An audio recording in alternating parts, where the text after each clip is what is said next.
Hey guys, welcome to Wrestling Days and welcome to this WrestleMania 33 preview, predictions, mega video. I am so excited for this year's WrestleMania because I just think it's got great potential. Now, I know a lot of people only tend to watch WrestleMania and they won't watch anything else. So let's just have a quick history on WrestleMania.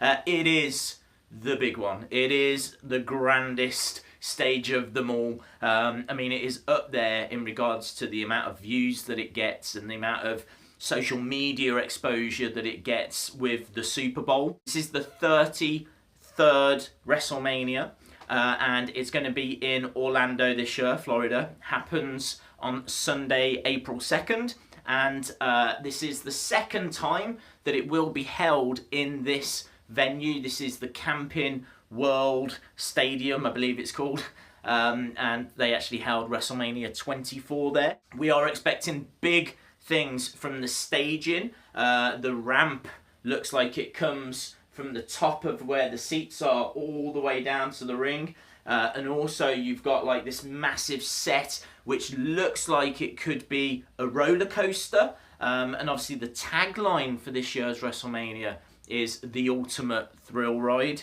So again, it would make perfect sense if the stadium was like a roller coaster. I wouldn't expect it to be moving parts and all that kind of stuff, but who knows?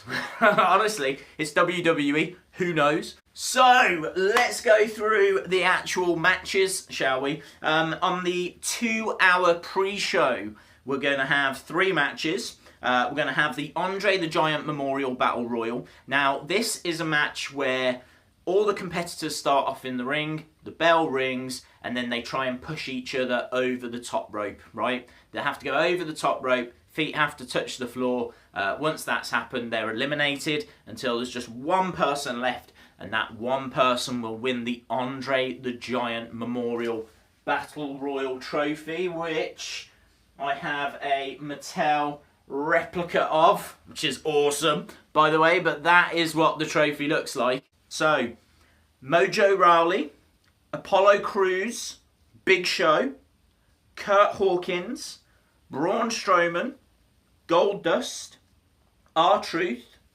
Primo, Epico, Curtis Axel, Bo Dallas, Jinder Mahal, Sami Zayn, Fandango, Tyler Breeze, Dolph Ziggler, Rhyno, Heath Slater, Jason Jordan, Chad Gable, Jey Uso, Jimmy Uso, Mark Henry, Sin Cara, Titus O'Neil, Konnor, Viktor, Kalisto, Aiden English, and Simon Gotch. Now, the thing that really slaps me in the face here is there are no NXT superstars. There are no UK Championship tournament superstars. So, you know, no Tyler Bates, the current UK champion, which is a real surprise. As you said, no NXT, that's a real surprise. No 205 Live guys, which is a real surprise. No Jack Gallagher, which is a real surprise. Now, I don't know if we get some surprises, but I wouldn't think you'd be able to fit them in, to tell the truth. Now, just imagine after all of that, the ring's going to be full. But I think for me, the winner is already in there, and that is Braun Strowman. There are 3 people in this match to really look out for. Big Show, and the reason being Big Show was meant to have a match against Shaquille O'Neal, yes, the basketball player, at this year's event, but for one reason or another, it hasn't come off. And he's not a happy boy. Keep an eye on Sami Zayn. Sami Zayn really is a big star in WWE and really one for the future. It's a real shame to see that he's just been put into this match rather than having his own match. But I think everyone's favourite to win, and my pick to win this is Braun Strowman. This guy is a monster. In fact, they refer to him as the monster amongst men. Next on the pre-show, we've got the Smackdown Women's Championship match. Now, this originally was being billed as an invitational, open to all the women on the Smackdown roster. That has now changed. and it has now become a 6-pack challenge. So now we're getting the current champion Alexa Bliss versus Mickie James versus Becky Lynch versus Natalya versus Carmella, who should be accompanied to the ring with James Ellsworth, and finally Naomi. Now, this is an interesting match. I think, for me, actually, it's quite interesting that the women on Smackdown, who have arguably been putting on better matches than the women on Raw, find themselves on the pre-show, yet the Raw women find themselves on the actual card for WrestleMania. And that bothers me a little bit, because also the Raw Tag Team Champions have a match, whereas the SmackDown Tag Team Champions don't. And on top of that, big rumours are that Ambrose versus Baron Corbin for the Intercontinental title, which is on SmackDown. There's a lot of rumours going around that if that has to get bumped, if there's a match that has to not happen because of time, that's the match that's going to suffer. So it's quite interesting how they are really, favouring Raw over SmackDown. And I think we first see that here with the women just down on the pre-show. Quite a few interesting things with the women then. Naomi was the champion coming out of Elimination Chamber, but due to injury, she had to forfeit the title. I think it was the next night or so. So she's not been around for a few weeks, but she made her return this week, and she will be in this match. She is from Florida. I think she's from Orlando as well. So there's every chance that she comes in and wins this title and gets it back in her hometown. And, WrestleMania starts with that feel-good moment. I'm going to go that way. I'm going to say that Naomi wins just because of that, just because of the fact that it is in Orlando. There is every possibility here that Alexa Bliss retains. That could happen. Really seen as one for the future, Alexa Bliss. She's had the title a couple of times. She only got called up last year. She's got potentially 10, 15 years ahead of her. So she's got plenty of time to really find herself, really flesh out her character. It's not going to be a problem if she loses the title here. I just think, let's get this kicked off on the right foot. Let's put the title back on Naomi and feel the glow.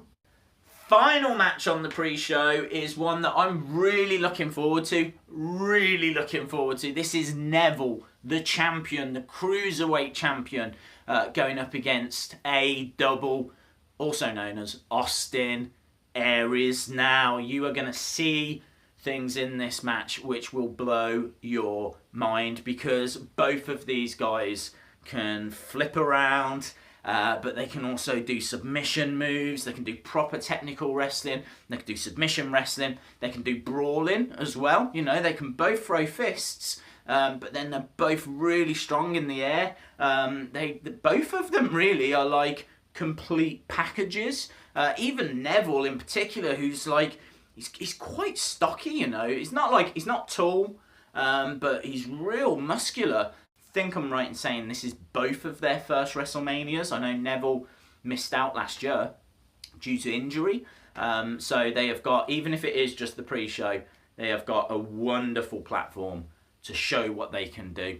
I personally would like Neville to retain, and the reason that I say that is because I just think that he has been a fantastic champion, and they've built him up, and maybe they just built him up so that they could then, have him lose to Aries. I could see that happening. I think this is really hard to call, and that's why I'm excited. Either guy could win this. I would like Neville to keep it. Right, guys, and that brings us to the main card. So let's kick off with Ambrose versus Baron Corbin for the Intercontinental title. Now, this has been quite heated. Baron Corbin drove that forklift truck, lowered the prongs down onto Dean Ambrose. It was quite, shocking moment. And I liked it. I think the build for this has been okay. It probably needed a few more moments like that. I'd say this is probably one of the weakest builds for the main roster card, only because I don't think it's had loads of time given to it. So I think that Baron Corbin wins. That's you know, he has to win. Baron Corbin has never held a singles title. He is a big guy who, you know, he's really struggling to like find his groove. But I think that he would carry the Intercontinental Championship with honour, and I think he would be a fighting champion. I think he'd be good for the title. And to tell the truth, Dean Ambrose just hasn't done anything with it. Right, next up we've got the ladder match for the Raw Tag Team Championships, and the current champions, Gallows and Anderson, really starting to find their groove now. You know, really struggled last year when they came over from New Japan Pro Wrestling. But they're finding their groove. I think I would keep the titles on them, personally. But I think we're going to see Enzo and Big Cass win the belts. Because I'm not sure how much longer Enzo and Big Cass are going to be staying as a team. So I think they would probably want to give them a run with the titles before splitting those guys up. The other people in this, Sheamus and Cesaro, now they're on the same page, really have been clicking. I think this is a ladder match as well. I think that this could steal the show. I think that it's, you know, any of the three teams could win, you know, flip a coin. It needs to be a three-sided coin, of course, which are very difficult to find, but it could be any of these teams. I want Gallows and Anderson to retain. I just don't see the point in changing the title for the sake of it, but I would completely understand if they gave it to Enzo and Big Cass. Lot of rumours as well that the Hardys are going to be interfering in this. Now, it's widely believed that Matt and Jeff Hardy, who are returning to the WWE apparently, but that is just a rumour, is that they, you know, specialised in ladder matches, and this would be the perfect time for them to come out and interfere. I wouldn't do that. I would save their return for the Raw after WrestleMania or the Smackdown after WrestleMania. I don't think there's any need for them to be at WrestleMania. Next up, we've got Chris Jericho versus Kevin Owens for the US Championship. And this match has had the best build. No two ways about it, right? They were friends. They were helping each other out. And then Kevin Owens turned on Chris Jericho. And this had been building for like, what, 7-8 months? Something along those lines, where they were friends and they were helping each other out. And Jericho kept saving Owens during matches, and the build for this has been fantastic. The Festival of Friendship segment from a few weeks ago when Kevin Owens finally did turn on Jericho was brutal. It was hard hitting. The fans are firmly behind Chris Jericho on this one, the current champion, but I expect Kevin Owens to win. You see, Jericho's going away for a while. He's going off with his band, so you know, he's not going to be around. So I think that Kevin Owens is going to win the title, and then a few months down the road, Jericho will come back. But this is going to be a great match. Next up, we've got a very controversial match. We've got Shane McMahon versus AJ Styles. Now, WWE actually went to Shawn Michaels and said, hey, do you fancy wrestling AJ Styles at WrestleMania 33? And he went, hey, no. Now, there's no, you know, Shawn loves AJ, right? AJ Styles is kind of regarded as the greatest wrestler in the world right now. He is the absolute pinnacle. He's fantastic in the air. He's a great striker. You know, he can chain wrestle. He can connect moves together. He's very fluid in the ring. He's been doing this for a long, long time. The internet wrestling community just besotted with the man. He just is phenomenal, as he likes to refer to himself as. But yeah, it originally was going to be AJ Styles against Shawn Michaels. Shawn didn't want the match. They found a replacement in Shane McMahon. Now, the problem with Shane McMahon is Shane is the son of the owner of WWE, Vince McMahon. Now, Shane has had matches. He had a match at last year's WrestleMania, and he always does crazy stuff, right? Because to tell the truth, Shane can't wrestle, right? He can't. He can do some spots, he can do a few moves, but he is nowhere near the same level as AJ Styles. I mean, there's not many people that are, so this is tricky. This is really tricky, because not only that, they haven't even made this a no holds barred or a street fight or anything like that. It's a normal match. So there's no weapons. If he uses a weapon, disqualification. If he's outside the ring for longer than 10 seconds, he gets counted out. It's just like, there's no way Shane was going to beat AJ Styles, even in a street fight. But now it's not even a street fight. Now it's just a proper wrestling match. He's screwed. He's screwed. I honestly can't see what they're going to do to make this match competitive, or what they're going to do. I mean, there's going to be mad spots. You know, he'll jump through the announce table, or something crazy will happen. I don't know, right? Personally, the way I would book this, right, AJ's going to win, right? And AJ should win, okay? Anything other than an AJ win here would just be disgusting. But what I would do is I'd have AJ win, and he keeps beating up on Shane. They might be tempted to reverse the decision, you know, because AJ didn't stop and all that kind of malarkey, right? I could see them doing something like that. But someone needs to save Shane McMahon, right? You could have Daniel Bryan come down. That'd be a nice moment. Personally, I'd have Nakamura. I just think the WrestleMania that stage needs Nakamura's entrance music. It's too much of a waste to just do Nakamura coming out on Raw or Smackdown, you know, in the days that follow. Do it on that stage. Do it on the grandest stage. Could you imagine Shinsuke Nakamura coming out at WrestleMania 33? It will be a moment. It will be a moment. Because earlier I said that arguably AJ Styles is the greatest wrestler in the world, and that not many people are on his level. Nakamura's on his level. Right, next up, let's talk about the women of Raw. So we've got champion Bayley, we've got Nia Jax, we've got Sasha Banks, and we've got Charlotte in a fatal four-way elimination match. Once they are pinned, they are out, and the match, pin or submit, and the match continues, right, until we have one woman left. Now, I think that if they are going to... I think they're going to turn Sasha heel, which means they're going to make her bad person. At the moment, you see, Bayley is good, Sasha's good, Charlotte's bad, and Nia's bad, right? So you've got two good girls, two bad girls. This is... what?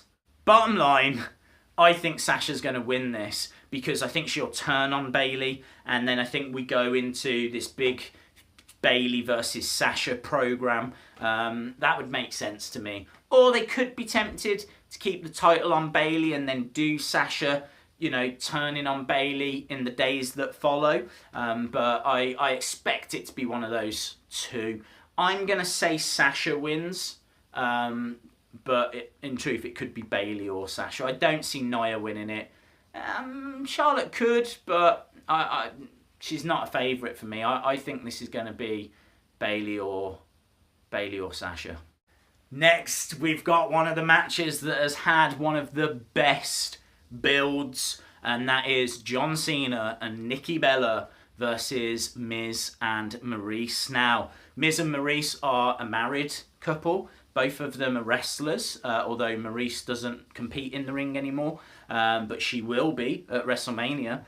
And then you've got John Cena and Nikki Bella. John Cena, arguably the biggest wrestler in the world for the past 15 years, and he is going out with, and has been for a long, long time, Nikki Bella. Nikki Bella is one half of the Bella Twins, star of Total Divas, star of Total Bellas. Again, you know, arguably the face of the whole women's division. You know, she really is that big of a deal. They've been doing some funny vignettes building up to it with Miz and Maurice pretending to be John Cena and Nikki Bella. But the big story to this, right, is about the whole marriage angle. Nikki Bella wants John Cena to propose to her, and John has for a long time said that it's not in his plans, because, you know, he's got his career and his flying all over the world, and he wants to get into films, and just doesn't know if he can like commit and all of that kind of stuff.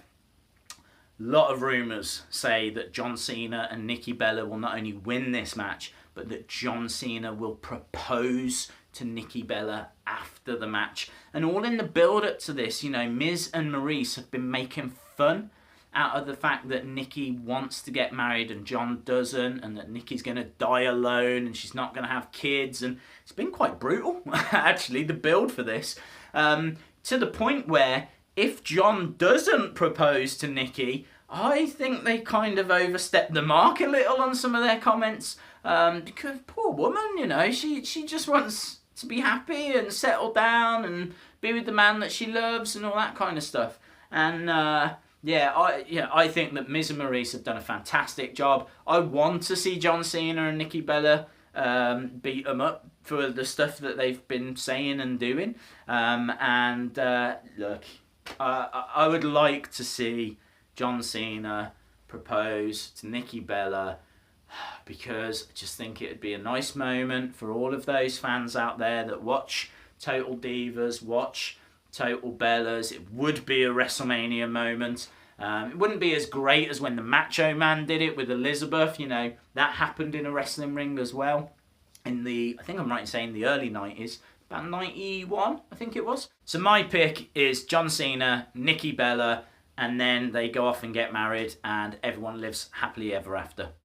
Next up, we've got the Phenom, we've got the Dead Man, we've got arguably the main draw of WrestleMania, Undertaker, who this year will be facing Roman Reigns. Now, what you need to know about The Undertaker is he went 21 matches, I think it was, undefeated in his streak, and then lost 3 years ago at WrestleMania to Brock Lesnar, and the streak was over. So 21 times he went to WrestleMania, 21 times he won. He was undefeated at WrestleMania, and then he lost to Brock Lesnar. Since then, he's had victories over Bray Wyatt, and then last year he had a victory over Shane McMahon. Now this year he finds himself going up against the big dog, Roman Reigns. This match came about because Roman eliminated The Undertaker from the Royal Rumble. Undertaker wasn't happy about that, and kind of all came out of that. It's a bit of rubbish, to tell the truth. You expect something better than that for an Undertaker match. A lot of rumours that this could be the last time that we see The Undertaker. He doesn't move as well as he used to. He looks old as well. And he probably doesn't have many matches left. I don't want this to be his last. I would like him to go out maybe next year in a match against John Cena, maybe in a match against Sting, or, you know, something other than this. The crowd are split on Roman Reigns. Most people don't like him. But a lot of people do. Certainly one that does is Vince McMahon, who keeps shoving Roman Reigns down our throats. Roman Reigns just keeps, you know, picking up victories and winning Royal Rumbles and headlining WrestleManias, and now he's in a match against The Undertaker. But there is a saving grace, and that saving grace is that Roman could turn heel, turn into a bad guy, and that is what everybody wants. Pretty much everybody. So I think Roman Reigns is going to win this match, and I think he will then embrace that victory and beat upon The Undertaker and become a heel. I think that's the way they're going to go. I know a lot of people want Undertaker to win. I want Undertaker to win. Undertaker is probably my all-time favourite. He's certainly up there with Shawn Michaels. So I want Undertaker to win. I just think that Vince McMahon is all in on Roman Reigns. All in on Roman Reigns. Won't back down. And I can see him putting Roman Reigns over Undertaker. Next, we've got Seth Rollins versus Triple H. Now, this has been building for years. Seth used to be in The Authority, used to hang out with Triple H, became world champion, then he got injured.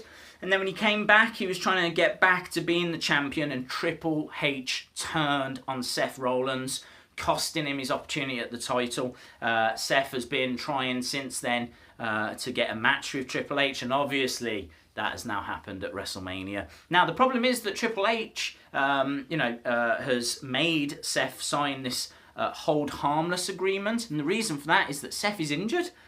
Seth has done a lot of damage to, I think it's his knee, and there was a lot of rumours he wasn't going to make this match. So Triple H has said, yeah, I'll fight you, but you can't sue me whatever happens, right? You're going into this saying this is what you want.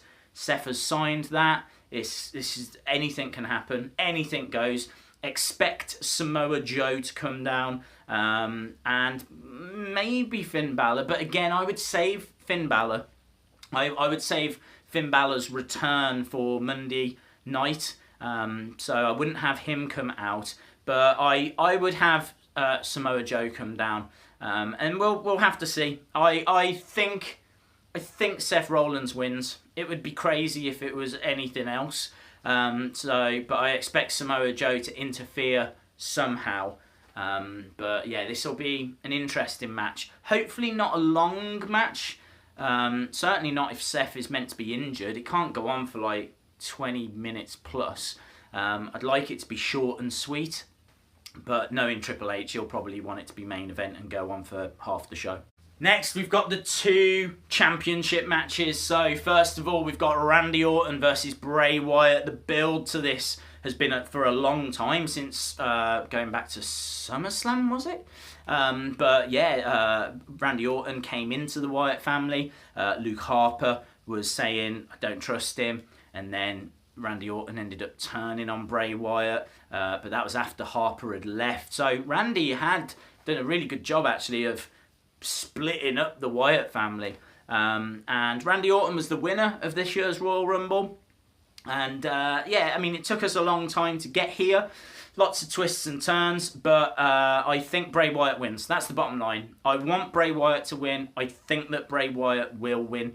Bray Wyatt is the current champion and hasn't held a singles title before this. This is his time, and I just think that beating someone like Randy Orton on the WrestleMania stage in a main event match is a career maker, and this could be the start of the real Bray Wyatt character, the one that we've been waiting to see all this time. Just worth bearing in mind that Luke Harper and Eric Rowan aren't in the Andre the Giant Memorial Battle Royal and could interfere somehow in this match. Second championship match though, and this is the main event. This will close out the show.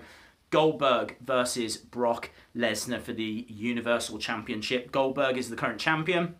Goldberg beat Brock Lesnar at Survivor Series in 1 minute 26. He also eliminated Brock Lesnar from the Royal Rumble. Brock's going to win, right? We believe this to be Goldberg's last match. We believe that he is leaving after this. And we believe that Brock Lesnar is going to go off and have this lengthy title reign. I think this match is going to go 5-6 minutes. It's not going to be long. But hopefully it won't be short either. They could give a squash to Brock Lesnar. Could be that Brock comes out and destroys Goldberg and gets revenge for what happened at Survivor Series. But I think Brock wins, and I don't expect any surprises. I think it's going to be a bit flat. But for me, WrestleMania isn't actually about this match. It's all the other matches underneath which excite me a lot more. I'm really not excited for Goldberg versus Brock Lesnar, but many people are. So we'll have to see. Awesome, guys. I know that was a lengthy preview and predictions, but I didn't want to break this down into separate videos. I wanted to get everything out there, so I'd love to know your thoughts. If you like this video, then please give the video a like. Hit the subscribe if you haven't already, because obviously we're going to be doing loads of videos this weekend all about WrestleMania. So yeah, watch this space. And drop comments below. Let me know, what are you excited for? You know, what surprises are you anticipating? Worth mentioning as well that the hosts this year are the New Day. So there should be quite a few little fun segments all throughout WrestleMania. So yeah, I can't wait. I can't wait. WrestleMania card, as I said, could be better, but it's not a disaster. It's nowhere near a disaster, and I'm expecting a hell of a better show than what we got last year at WrestleMania 32, because that was god awful. Awesome, guys. Thanks a lot for watching, and hopefully see you again next time. Bye for now.